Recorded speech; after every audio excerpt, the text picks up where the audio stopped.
I will better my previous speaker. She said that data is boring. I've got a task to explain to you supply chain.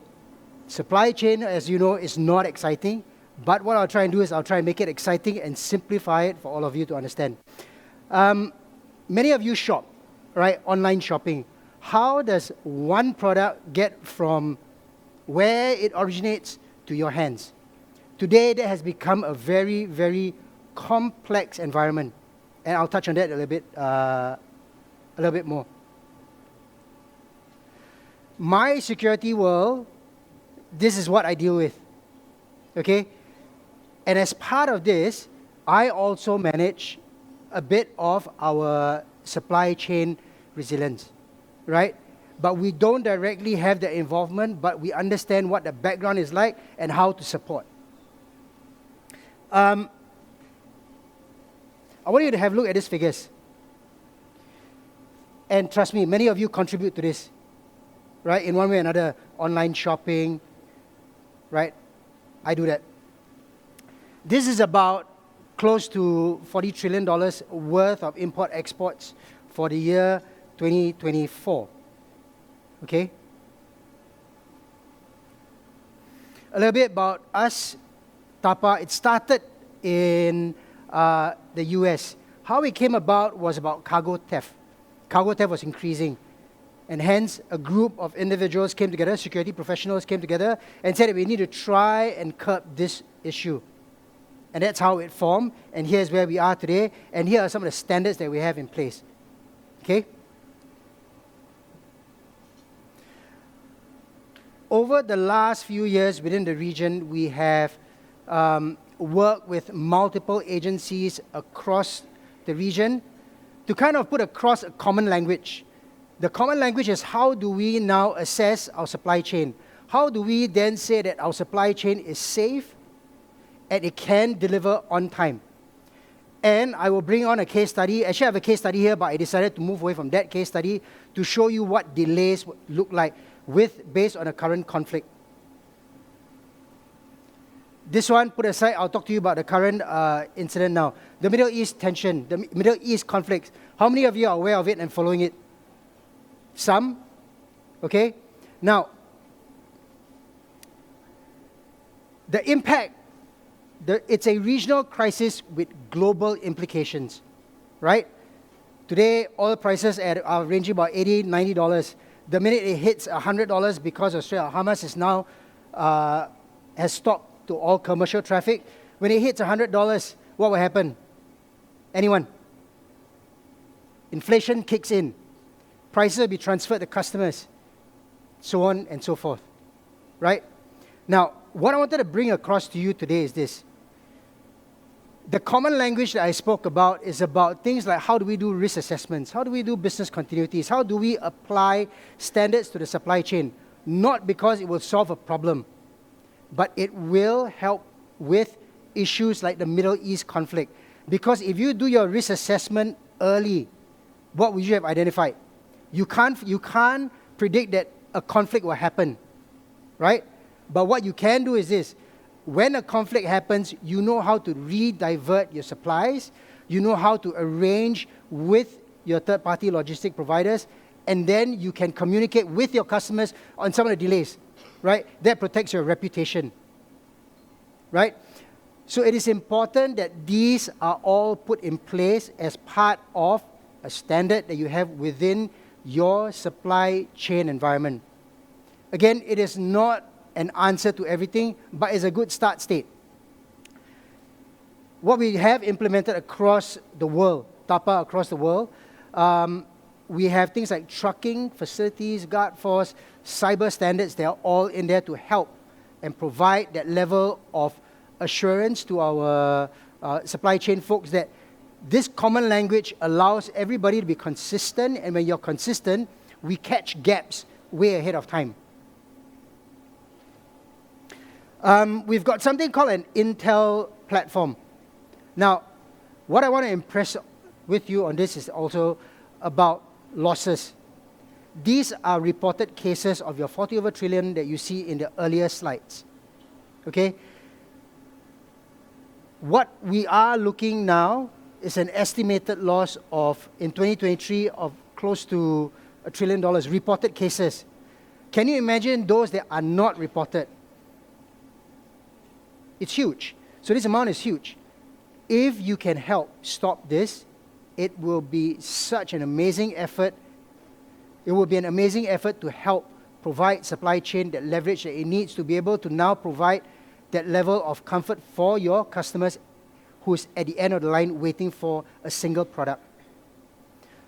Examples that I can give you is this. There are certain products that seem over the course of the last 3-4 years, they have remained consistent.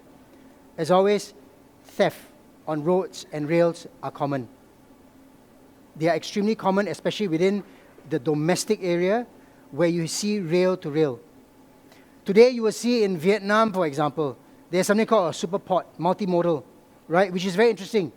But is that the best way forward? A single super port doesn't serve everything. It needs to have multi-nodes around the world to provide that level of support and ensure that your supply chain remains resilient. Now, there's also this term where in the supply chain world, you need to be agile, right? Agility. But agility is now no longer enough. Supply chain has been a very traditional space. Anyone here in supply chain? Are you still on pen and paper? Excel sheets? No. Okay, then you're out of this whole conversation. But generally, over the years, a lot of companies have improved, right? They've gone from Excel spreadsheets down to now AI-driven platforms, which is good. But there's still a fair bit of people, because they do not have access to funds, you're still in that Excel spreadsheet mode. And some are still, like my previous speaker, cleaning up data. That, again, in supply chain world is massive, right? It's huge. You've got warehouses, you've got supply chain routes, you've got your suppliers, so on and so forth, right? There's a lot. 2024, it has gone up, okay? Gone up. Year over year, you see theft increasing. Now, because I'm presenting this right now, you look at this amount here. If the Middle East conflict continues to escalate, what would you see as a second-order consequence? You will not see, what you will see is this, that this will have a spillover into other regions.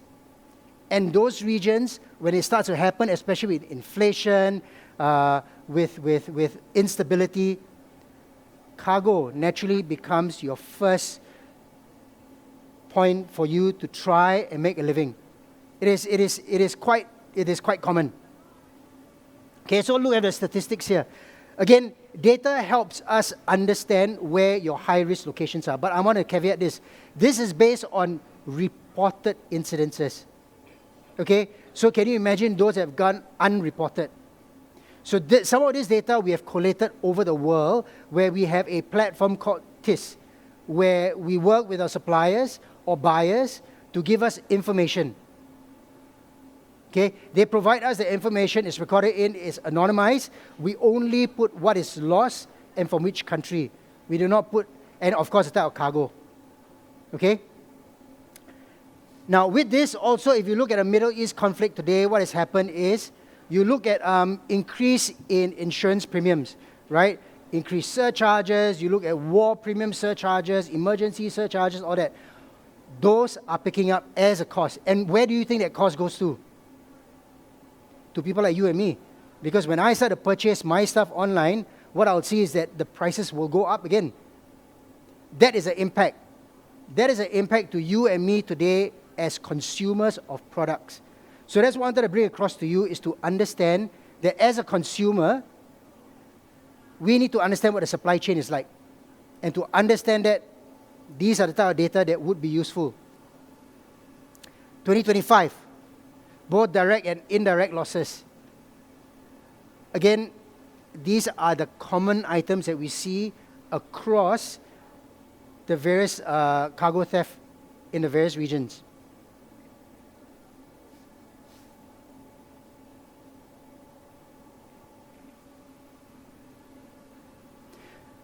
One area that you will see very common are counterfeit products, right, when you buy. I'm not going to ask who here goes on to a particular social media website and look at stuff. And some of us know that those are not genuine products, but we'll still purchase, right? We are supporting a counterfeit market. But because we buy it, because of the affordability of that product, right? We do that. Some markets sell authentic products, but not directly from the company itself, right? It's a black market. It's a black market basically, right? So we purchase from those markets.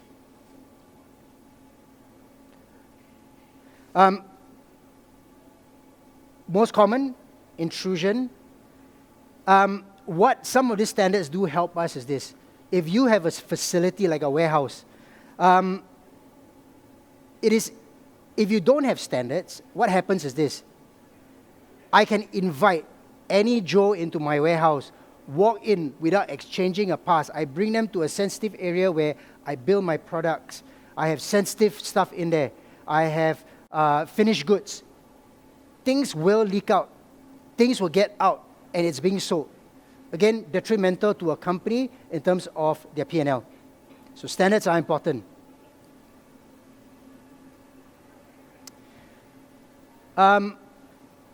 Again, just now I said I wanted to simplify supply chain. Access to essential goods. Supply chain does this for you. Essential goods. That's what it does. From point A to point B, right? Almost 80% of our stuff is in supply chain, right? Supply chain is an interconnected world. Just now my previous speaker was saying that in Singapore, everything is imported, right? Can you imagine if that supply chain cuts? What happens to a country? It comes to a standstill for a period of time because we have nothing. We have no access to natural resources. We have no access to goods. That's what will happen if supply chain stops. Now, job creation and livelihoods. Again, one of the reasons why I try to make, or at least I hope I'm trying to make supply chain a little bit more exciting is because of this. When you talk about supply chain, a lot of people think, oh my gosh, warehouse, production lines, procurement, it's a boring job, right? But actually, if you look at it, it is exciting. Supply chain helps crisis response and recovery. Okay? Humanitarian aid. Again, a critical component of what the world is looking at today. Can you imagine a vast majority of the straits have come to a standstill because of the Middle East conflict? How do you provide humanitarian aid to where it is needed? You can't, right? If your own local resources are depleted, you need this, supply chain is down, you're on your own. Innovation and progress. Like my friend here, supply chain is exciting for him because they have digitized probably the use of AI and so on and so forth. That's great, right? How about the rest? Where are you at? The exciting journey for supply chain is really modernizing it, giving it a AI front, helping you to reduce your response time, your planning and demand, everything, all that comes into the supply chain world. This is what it helps. The standards that we put in place also helps us, and I'm not going to go through every single point, but what I do want to emphasize is this. Supply chain is very sensitive to this. Geopolitical risk. With a single Middle East conflict, we have seen the world change tremendously. And that's how sensitive the supply chain world is like. So this is something that I wanted to bring across in terms of third-party risk and how standards will help you manage this. Manage in a sense where you identify ahead of time, you address the challenges, and then after that, you've got your post and your recovery. What does that all look like? All with a certain fixed amount of standards that you may have. And if that goes across all your facilities, your ports, your warehousing, so on and so forth, it will help.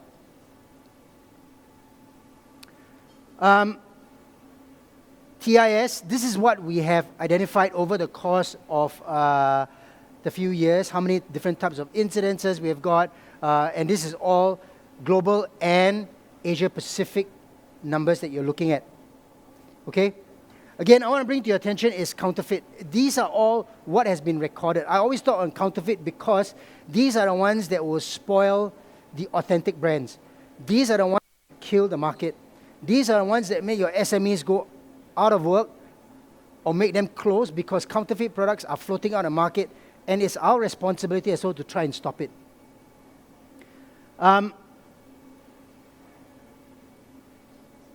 This whole TAPA and security lens that I bring across to everyone is this. Supply chain world doesn't just move boxes. It doesn't, right? You are moving global economies. 80% sits with all of you here. You move the economy. So it is time to look at how you operate in a more effective and efficient manner. Not because you have to, but because agility is no longer a key factor. Being resilient is also not a I think I need to have it. It is a must now. Resilience is needed.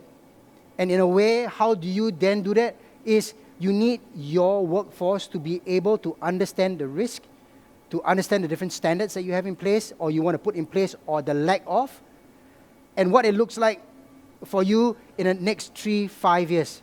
So it is a long-term program that you need to put in place. Okay?